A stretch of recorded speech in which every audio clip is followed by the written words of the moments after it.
Hi, it's Jill with the Hip Kit Club, and today I'm using the Pocket Life Cards and Ephemera collection to create a 12 by 12 layout. You can see here I'm laying out all the different papers so you can kind of get a taste for what comes in this specific collection, and it works perfectly for pocket pages, but also if you're making just a traditional layout, you can look at it for the small scale patterns and the details that it has in the collection to create a layout. I love that there's a die that cuts out all of the details in that ephemera to give you even more embellishments. And of course, I'm pulling in the embellishments that come in the September collection because there's so many fun details in that as well. So I went ahead and used the die cut to cut out those tags and borders and little shapes.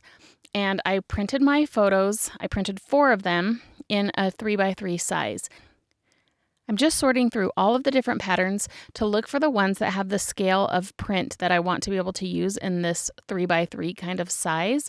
And I've cut them down so that they mat on top of each other, and I'm getting 2 patterns on each square. And so I cut some just a little bit larger and some just a little smaller so that they can layer right on top of one another. And with these 2 that had a smaller square inside, I thought it would be so fun to create a little shaker in a couple of the squares on my grid. So I'm just simply gutting out the middle of that little square. It comes to about a 2x2 square that's coming out of the middle of that. And then I'm going to create 2 shaker pockets, and I'll show you how I do that. There are lots of different ways to create shakers. For the size of these shakers, it was easiest to just grab a small sheet protector and cut that down to a 3x3 size. And so I was able to just use the plastic of a sheet protector. Now you can also do this with acetate. Lots of different clear mediums will help you to do this shaker. So I went ahead and added adhesive to the inside of the frame and matted the sheet protector on top of that. So that creates my full scale window. I went ahead and did that on both of them, and then I went around the edges of each square with foam tape, and that's going to build up the spacing that I need to let the shaker inserts move around within the square, but also be contained at the same time.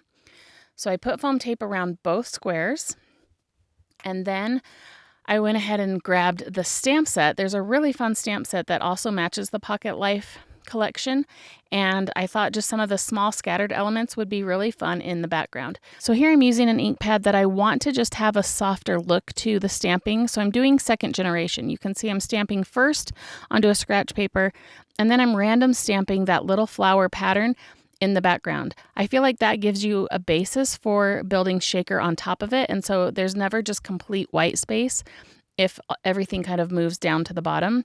So the stamping in the background just kind of gave me a resting pattern. And then I start going through all the different embellishments to find little bits that can fit inside of my shaker. So I'm just sorting through the chipboard pieces as well as the cardstock die cuts. There's lots of different options and really cute details in there. And I'm just going through and pulling out flowers, circles, and little shapes that will fit perfectly into this little shaker. So once I've sorted through all of those, I also look through the other embellishments because there are stickers and things like that that you can also use. The key to using stickers is just to take off any of the adhesive, sticky, and so here I'm using an anti-static pouch to take off that sticky of the heart stickers so that they can move around and be a loose embellishment. So I'm also taking off some of the sticky back of some of these epoxy stickers as well. So then within my shaker, I've got a lot of different textures and materials that are working together. I've got the epoxy, the puffy stickers, the chipboard, and the cardstock, along with that stamping in the background is just going to give it a really fun feel. So as I start to build it, I decide to glue down just a few key pieces that won't shake, that won't move through the squares. And that's going to, again, let there always be something that fills the space, and then the shaking elements can kind of go scattered around within that space. So I glue down 3 elements on each of these squares, and then everything else will just be loose. So I just start adding a fun collection of all these little pieces. And again, everything just came from the fun embellishments that are in this September collection. So once I get everything put into place, then I just simply take off the foam tape on the squares and mount them and kind of create just a sandwich that makes the shaker all complete. Nothing can slip out the sides, and there's just enough distance between with the foam tape that everything can move around inside the square. And it's just a fun, playful way to use some of your embellishments and create a fun visual effect on your page. So once I have both of those in place, then I can start to build my clusters. I come back to all of the papers that I cut down, and I wanted to again just add a little more texture. So I took my scissors and roughed up the edges of that. It gives me just a little bit of texture on there, and as well as showing through some of the white on the paper, which I think is a nice effect. So I like to do this with my scissors closed because you'll still get that distressed look, but you won't actually snag the paper and rip it. So it works perfectly with your scissors closed. So then I go to a 12 by 12 white base, and I'm just starting to add on my squares and deciding what colors I want where and what secondary piece of paper is going to overlap each square. And so I put those at 3/4 of an inch from the top and the right and left edge, and then I just spaced everything else within that. Once I have those first corner pieces put in place, then everything kind of just lines up from there. So I went ahead and thought about stitching kind of the tic-tac-toe pattern between the open spacing, but then I realized in that stamp set there's a tiny little kind of stitching stamp set, and I thought I'll just go ahead and stamp that down. And so I took just a purple ink and stamped those dots, and it looks just like stitching.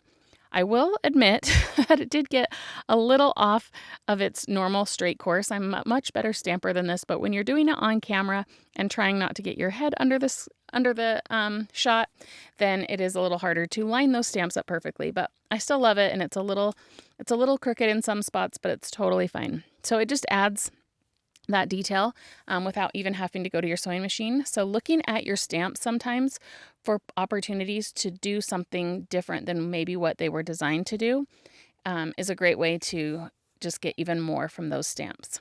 So here I'm adding on those secondary pattern papers, and you can see that that's giving me a lot more layers of color and different patterns and things. And next go on the 4 photos, which are going to go in the centers of each row. So I went ahead and popped all those up with some foam tape, and then I'm trying to just figure out what embellishments. And I feel like with a grid, it gives you an opportunity within each little square to create its own kind of balanced embellishment cluster. So the center, I matted that Simple Pleasures chipboard piece onto a piece of pattern paper that had some of the yellow, and then trimmed that around so that it had just a little bit of pop from the purple on the purple stripe. So I added the date on a chipboard little label, and then I'm adding just some fun little tags and using that baker's twine to tie those together and put those in the top left corner. Now I love this pom-pom string as well, and I wanted to add it in just little bits on the page. So I just kind of put it into that cluster and stapled them together so that I've got just some more of that different texture in the threads and the strings that are in this fun little kit. So that adds to the top left corner, and then I move over to the square just below it. And with that one having a photo, it doesn't need a lot of embellishment. I almost wrote on the tag and then thought, no, there's all these fun embellishments I want to put on there instead of writing. So adding some more of the baker's twine and tying that together, adding the staple, which is just a fun little detail, and then adding that to the right side of the photo. So then when I come to the next square, I have the tag that I cut from the actual Pocket Life pages, and I'm layering that up with some florals, and I love that little ampersand. Oh, that's a chipboard little leaf that goes in that cluster as well. There's a cute little saying, and then I loved that little floral ampersand. I kept wanting to put it in a shaker, but then decided to use it as an accent on the page, and I love how all of that just kind of clustered together.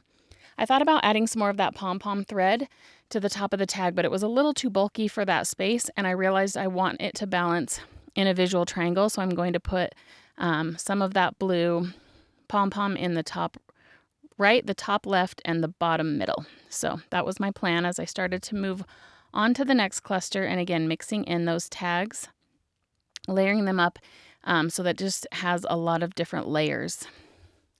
So again with the baker's twine, and then I add the blue pom-pom thread just within that cluster. So it just kind of feels like it's all been collected and added together. So once I have that in place, I glue that to the top right corner. And I love that little stripe square. I think it just brings in a lot of color in just a small little area. And then we are going to move to the middle right square. And I'm doing kind of the similar thing that I did in the bottom left. So putting some of the different die cut clusters of florals and leaves, and then layering up some other embellishments. Now I have that little banner piece that was cut out from the dies from the Pocket Life cards.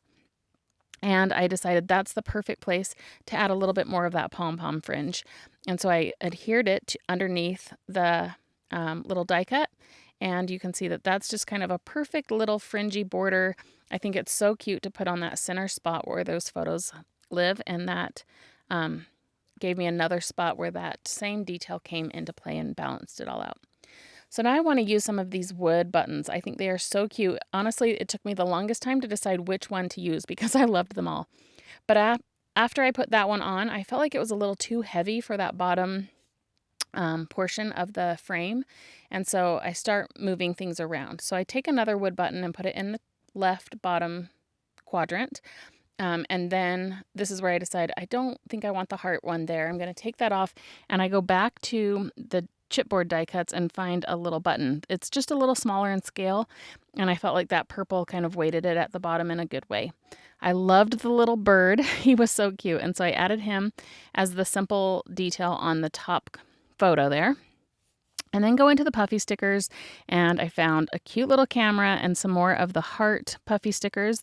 So once I add those few little puffy stickers, then I feel like the page is complete. And I love how when you do a grid layout, you are able to kind of give yourself individual spots that you can embellish, but then the entire page just comes together and is balanced. And there's so many fun visual details to enjoy as you look over the entire page. Thanks for watching, and be sure to check out hipkitclub.net if you want any details on this collection or any upcoming collection.